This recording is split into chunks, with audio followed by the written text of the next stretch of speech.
अस्सलाम वालेकुम। आज मैं बात करूँगा आर्मी एक्ट 1952 जो रिसेंटली पिछले साल जो इसकी अमेंडमेंट हुई थी। आज मैं अमेंडमेंट पे बात करूँगा और ये अमेंडमेंट अभी भी ज़ेर इल्तवा है, लेकिन इसमें मज़ीद जो है सेक्शन इंसल्ट हो रहे हैं। लेकिन जो 18 अगस्त 2023 तक जितने भी अमेंडमेंट इस एक्ट में हो चुकी हैं, आज वो मैं आपसे शेयर करूँगा। This act shall be called the Pakistan Army Amendment Act 2023।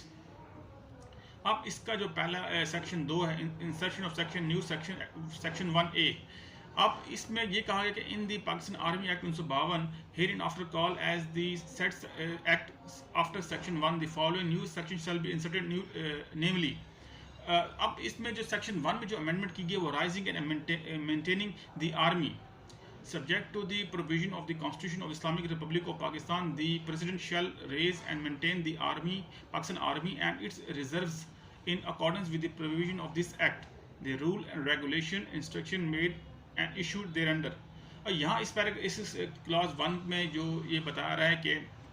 सदर पाकिस्तान के पास ये इख्तियार है कि वो पाकिस्तान आर्मी के जो रूल और कवायद और ज़वाबित जो है वो मेंटेन करने का पाबंद है। उस बाबत जो भी रूल एंड रेगुलेशन जिसने जो वक्तन जो जारी करने होते हैं वो अब जो है अपने बिहाफ पे वो जारी कर सकता है। अब इसकी क्लास 2 ये कहती है कि subject to provision of constitution of Islamic Republic of Pakistan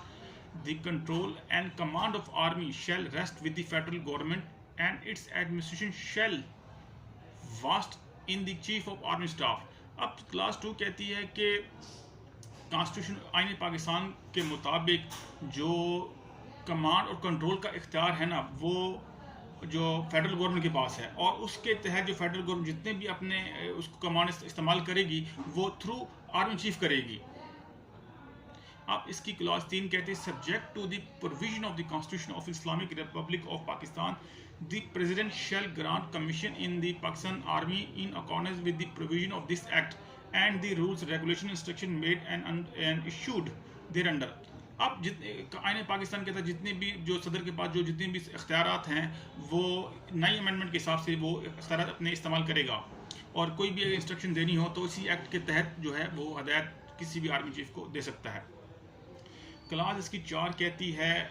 personal of the Pakistan army shall consist of such officers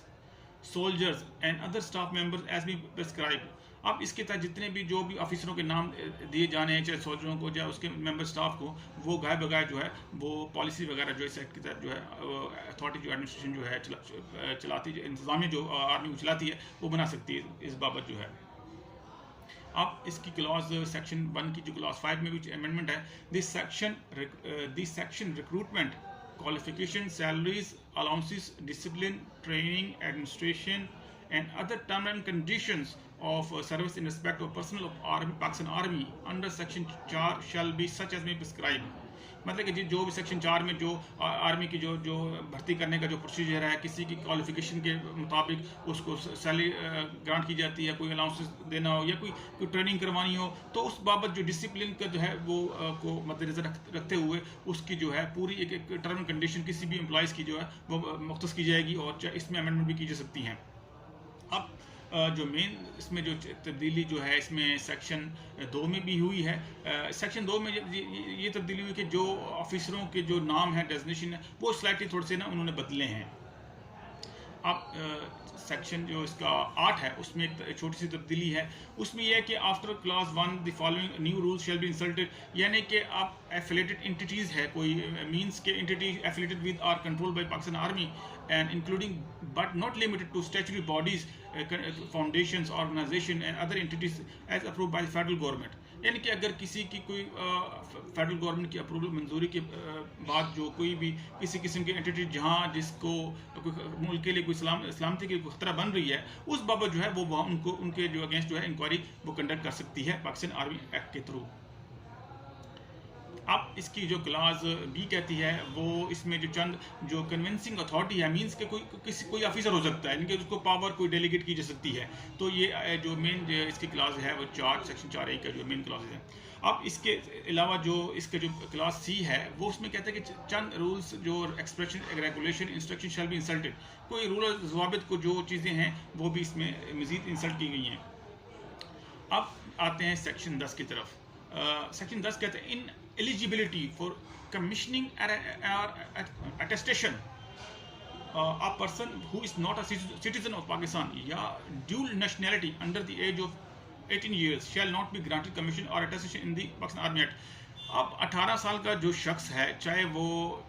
दोहरी शोहरत का हामिल हो और या वो पाकिस्तान का शहरी ना हो, किसी भी सूरत में उसको जो कोई भी तस्दीक की जो है किसी भी पोस्ट पे उसको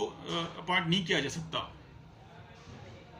अब इसका जो सेक्शन 17 है, इसमें भी चंद अल्फाज का रद्द-ओ-बदल किया गया, जैसे कि वारंट ऑफिसर है, the word non commission shall be substituted.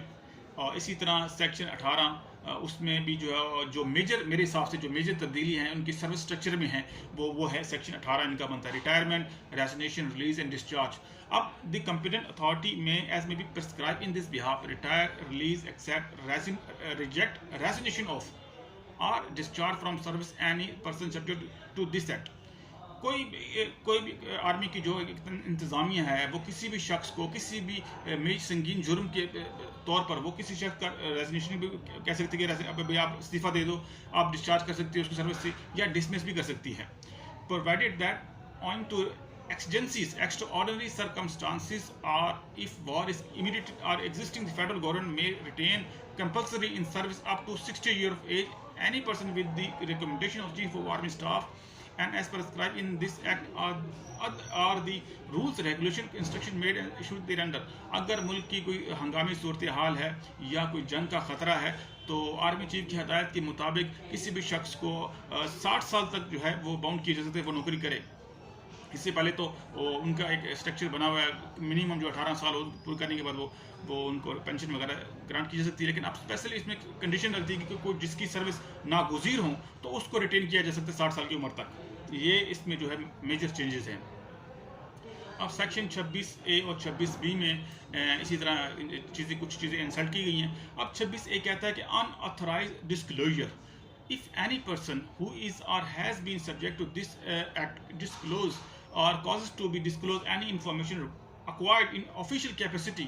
which is or may be prejudicial to the security and interests of Pakistan or the armed forces of Pakistan shall be guilty of an offence and on conviction by the court constituted under this act be punished with rigorous imprisonment for a term which may extend 5 years। यानी कि कहने का मकसद इसका ये है कि इस एक्ट के तहत कोई भी आर्मी का कोई भी ऑफिशियल है, कोई भी मातहत मुलाजिम है, कोई भी ऑफिसर के रैंक का कोई भी मुलाजिम है, कोई भी किसी आर्म फोर्सेस का जो स्पेशल ड्यूटी फोर्स किया गया है, अगर कोई ऐसी मालूमात दुश्मन को देता है या सिक्योरिटी के में लैप्स का बाइस बनता है, उस शख्स को इस सेक्शन के तहत जो है 5 साल की जो है सज़ा दी जा सकती है और मिलेगी अगर वो ऑफेंस कमिट करता है तो। अब इसका क्लास 2 कहती है कि any disclosure made after seeking approval from the chief of army staff और any officer duly empowered him by him in the manner prescribed shall not be deemed an unauthorized disclosure under this act। अगर तो उस शख्स ने already chief of army staff से मंजूरी ली थी कि इसकी बात को डिस्क्लोज करने के बारे में, तो फिर तो एग्जामिशन हासिल है उसको, अदरवाइज नहीं। अब इसका इसी का सेक्शन 26A का क्लास 3 कहता है the information disclose in contravention of sub section 1 if prejudicial to the security and interest of Pakistan और the armed forces of Pakistan shall be dealt under section 59 of this act read with the official secret act. अब इसके जो sex के जो clause हैं अगर वो contradict करती हैं, अगर वो ऑफिशियल सीक्रेट एक्ट को भी जो है जो अगर उसकी भी खिलाफ वर्जी हो रही है तो जो सजा है वो इस एक्ट के तहत दी जाएगी। पॉलिटिकल एक्टिविटी, अब इसकी क्लॉज 1 कहते हैं कि any person who is or has been subject to this act shall not engage in political activity of any kind within a period of 2 years from the date of his retirement, release, resignation, discharge, removal or dismissal from service। अब political activities को शख्स इस act के तहत किसी भी फौज के किसी भी बाशमुल सरबराह के किसी भी फौजी के अफसरान, मातहत, कांस्टेबल, कुछ जो भी उनके जो रैंक्स हैं, किसी भी कोई पॉलिटिकल एक्टिविटीज़ में वो पार्टिसिपेट किसी भी लिहाज से वो नहीं कर सकते, ना किसी को हेल्प आउट कर सकते हैं, जैसे कि दूसरे सिविल एक्ट में है, जैसे कि सर्विस कंडक्ट रूल्स में लिखा गया है। अब इसका जो क्लास 2 कहती है कि a person who is or has been subject to this act and has remained posted, employed, seconded task or otherwise attached on sensitive duties as prescribed under this act shall not take part in any political activity of any kind during a period of 5 years from the date of his retirement, resignation,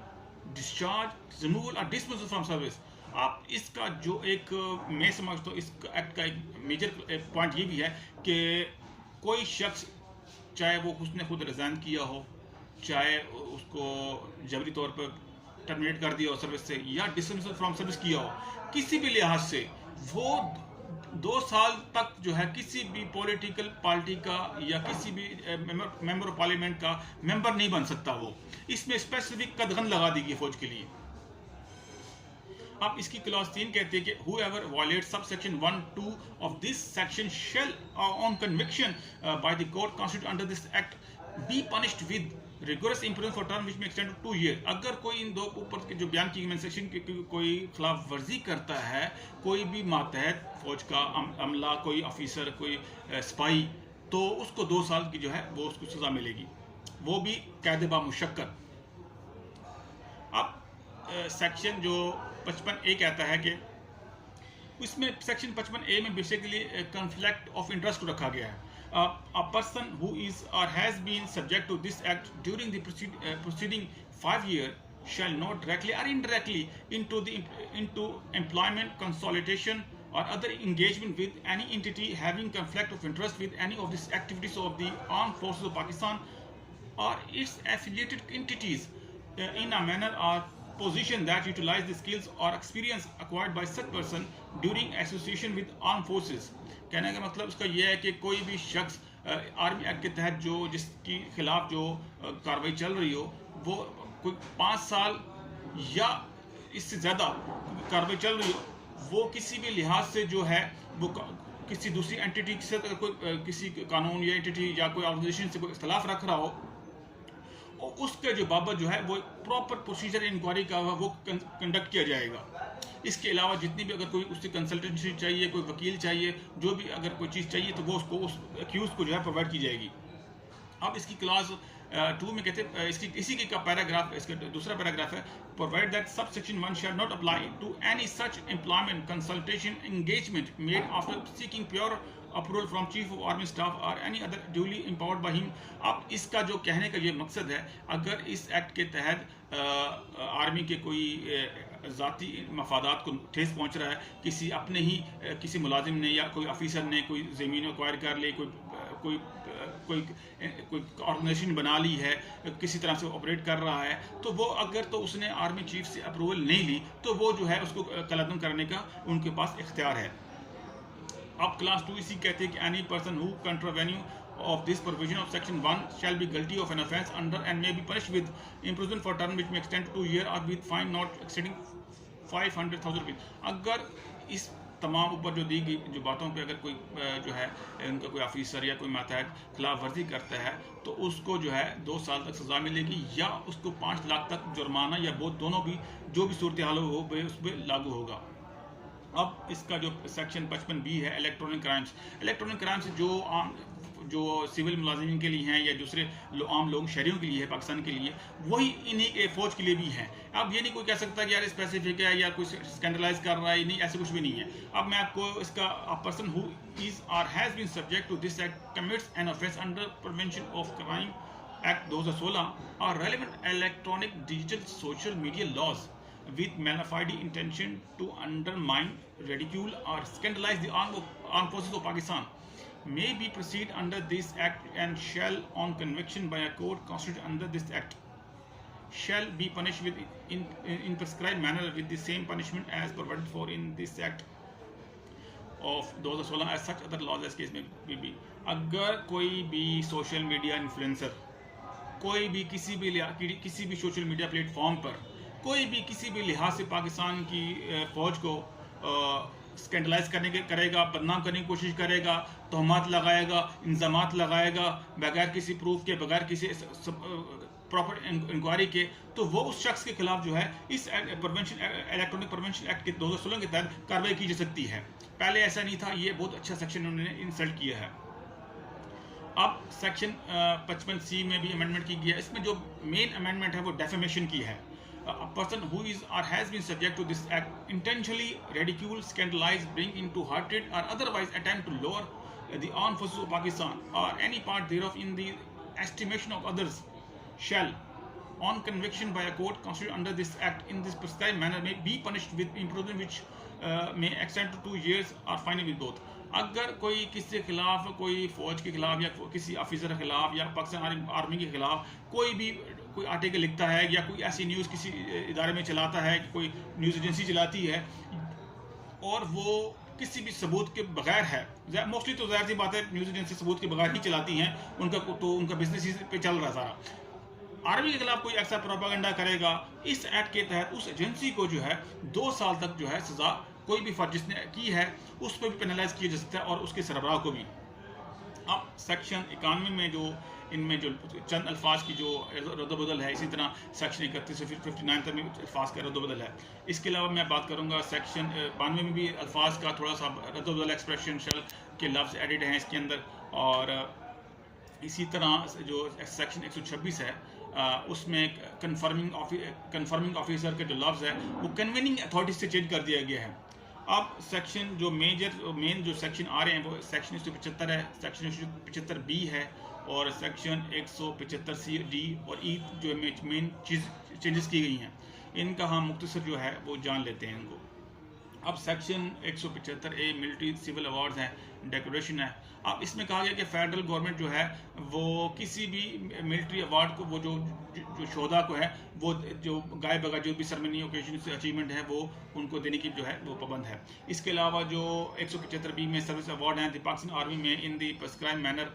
confer services award on service personnel wounded personnel families of शोधा on the basis of performance, participation, rank, specific achievement और otherwise, जो भी जिस भी rank का जो officer है, किसी भी जिसकी जितनी खिदमात है उस हिसाब से जो है उसको अवार्ड से नवाजा जाएगा, जो कि एहसन इकदाम है। Provide that all such activity already undertaken shall always be deemed to have been already done under this act. इससे पहले जितने भी कार्रवाइयाँ की गई थी या हो रही हैं वो इस एक्ट का जो हिस्सा है, पार्ट है वो इस एक्ट का। इसी तरह section 175C welfare and rehabilitation का जो प्रोसीजर है, द पाकिस्तान आर्मी में इन द मैनर में बी प्रिस्क्राइब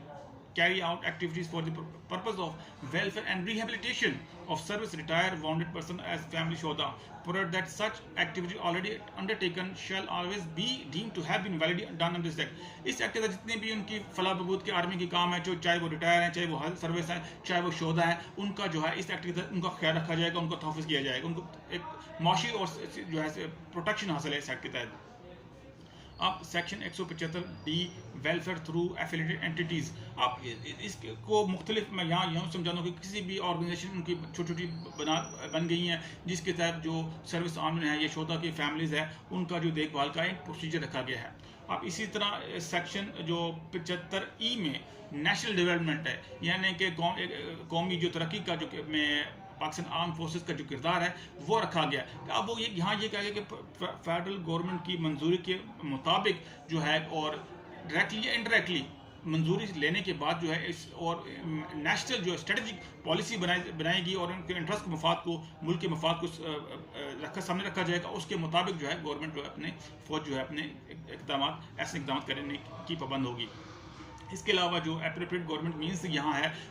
यहाँ मुराद है वफाकी हुकूमत और सूबाई हुकूमतें। और इसी तरह 175 में भी अमेंडमेंट की गई है, उसमें जो लफ्ज़ हैं retention shall be inserted after the expression release, the expression residence shall be inserted, इस तरह के अल्फाज जो है इसमें इजाफा किया गया है। अब इसी की जो activities related to the welfare and rehabilitation of retired and army services, इनका जो है इस तरह के जो इनके जो फला बहूद के वो काम रखे गए हैं। अब इसमें 176 में भी इजाफा किया गया है और इसी तरह 176 में भी चंद अल्फाज का जो है नए इंसर्ट किए गए हैं। अब मैं 176A में आपको पढ़ देता हूँ। Power to issue instruction, the chief of army staff may from time to time make and issue the instruction for carrying into effect the provision of this act and the rules and regulations made thereunder,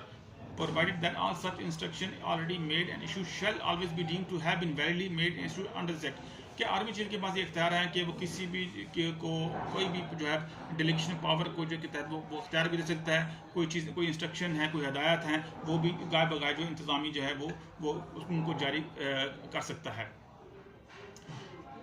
अब section 176C जो इसमें जो army chief में delegate में उसका अख्तियारात का फिर उनको तस्करा किया गया कि वो किसी भी अपने से जो मातहत है उसको भी अपने चंद कोई मखसूस या किसी किस्म का कोई भी इख्तियार उसको तजवीज़ कर सकता है, क्योंकि एक बेसिकली सरबराह जो भी किसी भी इदारे का हो उनके पास बहुत सारी जिम्मेदारियाँ होती हैं, तो वो उस पर जब भी डिस्पर्स कर सकता है जब उसके जो किसी को अपना अख्तियार तजवीज़ करेगा तो कि उसके जो बर्डन है वो कम हो जाए। इनका बेसिक मकसद जो किसी भी इदारे को चलाने का वो बेहतरी होती है। इसमें सेक्शन 176 में भी अमेंडमेंट की गई है। अब 176D है वैलिडेशन। आप वो कहते हैं कि on commencement of the Pakistan Army Amendment Act 2023 and notwithstanding anything contained in any other law for time being enforce all rules, regulations, instructions and orders issued and action taken purported exercise thereof from time to time shall always be deemed to have been validly issued, made under or done under this act and shall not call in question any ground। यानी कि कोई भी शख्स इस act को मंजूर हो चुका है एक्ट, इसके बाद कोई भी आर्मी का कोई शख्स या कोई ऐसे इस पे कोई उंगली नहीं उठा सकता यार ये आपने किस एक्ट के तहत किया या आपके पहले नहीं था, क्योंकि ये आर्मी जो अमेंडमेंट एक्ट है मंजूर हो चुकी है पार्लियामेंट से। अब इसमें सेक्शन 76 का जो हवाला है वो उसमें ये दिया गया कि ओवर राइडिंग इफेक्ट, अगर ये कानून ये अमेंडमेंट किसी दूसरे कानून से कंट्रडिक्ट करती है, तसादुम है किसी दूसरे एक्ट के तहत, तो वो जो दूसरा कानून है जनरल लॉज वो प्रिवेल करेंगे, ये एक्ट नहीं करेगा। तो इसमें जो ओवर राइडिंग इफेक्ट है वो थोड़ा सा कम है। तो बरकत ये बेहतरीन अमेंडमेंट है आर्मी के इस एक्ट में, आर्मी एक्ट 1952 में। मैं समझता हूँ बेहतरीन और जामिया उन्होंने एक कानून बनाया है दोबारा से अरसद नौ किस्म का, जो आर्मी के लिए ना बहुत मुफीद है और बल्कि उनके आने वाले लोग जो हमारे पाकिस्तान के नौजवान हैं उनके लिए बेहतरीन मौका है कि वो आर्मी की सर्विस ज्वाइन करें और मुल्क पाकिस्तान की खिदमत करें और सालमियत का दिफा करें। खुदा हाफिज़।